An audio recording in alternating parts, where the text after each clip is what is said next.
Big, beautiful bill. Let's get into some of this. First hour, we talked about how Elon is a little frustrated with where it's going with the Doge team.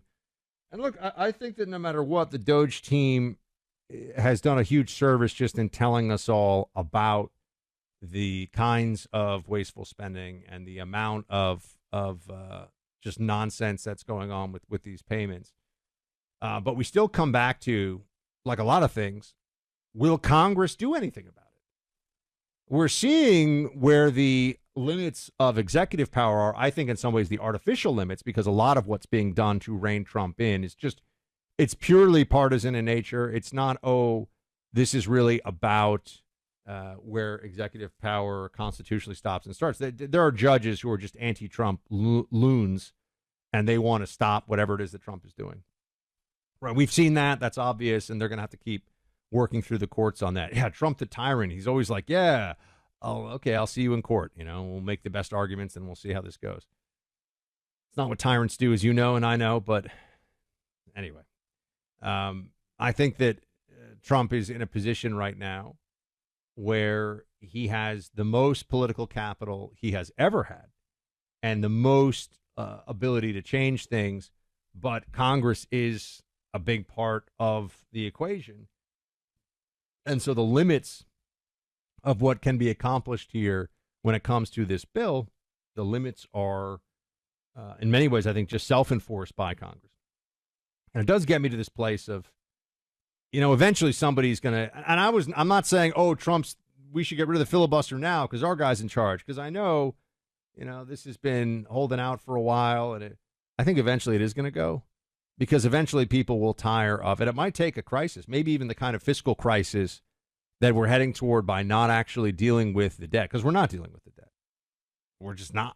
I wish I could tell you we are.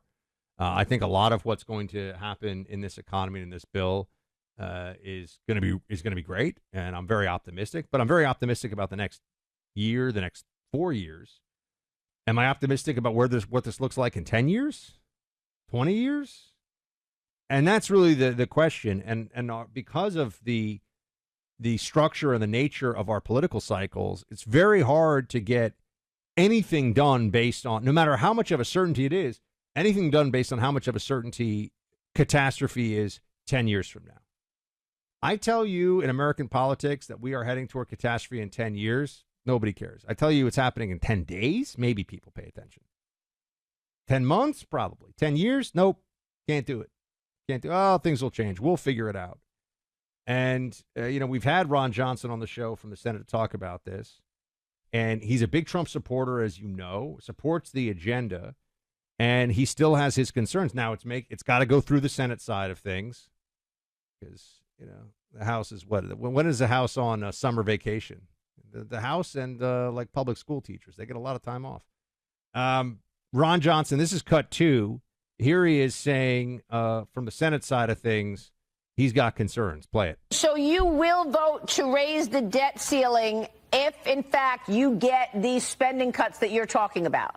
Absolutely. All I've asked for is a commitment to a pre-pandemic level spending and a process to achieve and maintain it. We've never had a process to control spending. Don't have a balanced budget requirement. The appropriation committees didn't work. Budget Act didn't work. Simpson-Bowles didn't work. The only thing I can see is a very business person's approach, line by line, expose the grotesque waste and fraud and abuse. This would be a 5-minute conversation in a business. Say, guys, I told you could increase your budget based on inflation and the number of customers we serve. You're 10% above that. Cut it. We need President Trump to lead on this. He needs to be fully committed to not funding the deep state at President Biden's levels. He seems very set on this. Senator Rand Paul has been with us on this too, and he's also very supportive overall of a lot of, supportive of the tax cuts, supportive of many of the primary components of this bill. And, it comes down to, and Trump said this during the live press conference today, it's just politics, man. To get these Republicans to vote for it, to get all the good things, we've got to get some things in there that we don't like as much. That's really what everyone's just saying right now. I mean, that's where it is. I don't think there's really much of a fight over what the good things are in the bill or what the long-term projections on the bill may be. Here's Stephen Miller explaining on a process level some of what's going on here. He put this out on X. Doge cuts are to discretionary spending, he writes, like the federal bureaucracy. Under the Senate budget rules, you cannot cut discretionary spending, only mandatory spending in a reconciliation bill. So Doge cuts would have to be done through what is known as a rescission package or an appropriations bill. The big, beautiful bill is not an annual budget bill and does not fund the Department of Government. It does not finance our agencies or federal programs. Instead, it includes the single largest welfare reform in American history, along with the largest tax cut and reform in American history, the most aggressive energy exploration in American history, and the strongest border bill in American history, all while reducing the deficit. Now, I know Stephen Miller well enough to know that everything that he's written here is true. I mean, I think you can take this to the bank. The challenge here in all of this is that it's all true, but there's also the reality of, well, even if this is all accurate, reducing a deficit when you have a $37 or $36 trillion debt and you still have a trillion plus deficit yearly is not enough. If I told you, if it was one of those shows you call in, you're like, hey, my wife and I have $5,000 in the bank and we want to go on a $50,000 vacation and I'm afraid I might lose my job next week. We have no savings and we have a huge mortgage on the house. It's like, no, don't do that. That's a bad idea. I mean, I can do this too. Don't do that. That's a bad idea. If you are $36 trillion as a nation in debt and you are looking at spending $1 trillion plus a year beyond what you are currently, beyond the current debt that you have. That's what the deficit is. What the shortfall is annually. The debt is the whole thing put together and like I've said before, the Tea Party was doing their thing at like 10 trillion or something. Wasn't that long ago? 10 trillion, and that was, oh my gosh. And now it's 35 trillion. I mean, the math here is the math. The math is a problem. So if we can't get Trump to do the kinds of things that might seem painful and with that maybe transformative, I don't know who's going to be in a better position, certainly from the Republican side of things. Democrats will spend us into oblivion. I have no doubt. There is no question in my mind. Democrats, they will spend us into oblivion, and they figure, well, as long as then the government's more in charge because the currency's debased, and they're going to print money, and the government's going to be even more involved in, they're going to ruin private industry, they're going to crowd out private expenditures, you're going to all this stuff. They are fine with it. The Democrats aren't going to tackle this at all. We know that. It's up to the Republicans to be the adults in the room and start to say, enough is enough. But, it's like telling somebody that it's time to go on a diet. And let me tell you, I know about this. First month of the diet's not fun. First month of the diet, you're like, what tastes really good right now? Cheesecake. Cheesecake is good. You know what doesn't taste as good when you're used to eating a lot of cheesecake? Lean ground turkey. 99% no fat, 99% lean or 100% lean.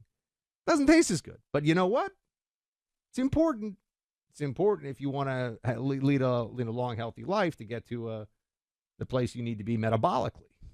And same thing with the country. Same thing with our debt. It is all about whether we're willing to make the changes and tackle the issues now before they are crises. And increasingly what I see, and I've said it to you before, I don't think we are. And I wish I could come up with a happy way of putting this, but we're and I say we, it's not even about Trump. It's more than about Trump and this administration. We, the American people, don't want to do it. Or at least a majority of us who vote don't want to do it. No interest in it. Can't touch entitlements. Can't change. Automatic spending. Think about that. Automatic spending? Can't touch automatic spending. Well, if it's automatic, guess what? This is where it's going to go. It's going to get worse.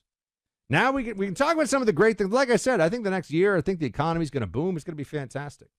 But now is our chance to deal with things in a way that'll put us on better footing for 10 years from now and for our kids and our grandkids. And for those of you who have them, great grandkids. Now is the time to make those decisions. Are we doing that? I think that's a tougher case to make, but I'm open to it. Let me know. 800-282-2882. Light up the lines. Are you happy with the big, beautiful bill? Where are you on this one? I want to hear from you.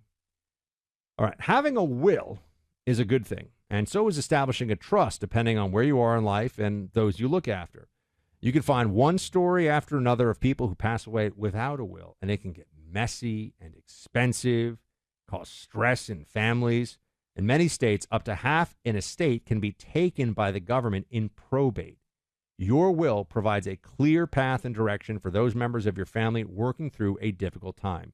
Writing a will or having one written by you with an attorney could sound like an expensive proposition, but it isn't anymore thanks to Trust and Will. Trust and Will is an online company, and they are cutting edge. When you're online next time, visit trustandwill.com. They make it simple, affordable, and the result gives you peace of mind now and your surviving family members clarity in the future. I was talking about long-term planning for the country, with the economy. Talking about long-term thinking for yourself. Long-term thinking means doing things now so that you are good and the people who depend on you are good going forward. That is a trust. That is a will. Website is trustandwill.com. Experts in creating personalized trust and wills that protect your legacy. Don't wait. Get this done. You'll be amazed how easy and inexpensive it is when you take action. Go to trustandwill.com.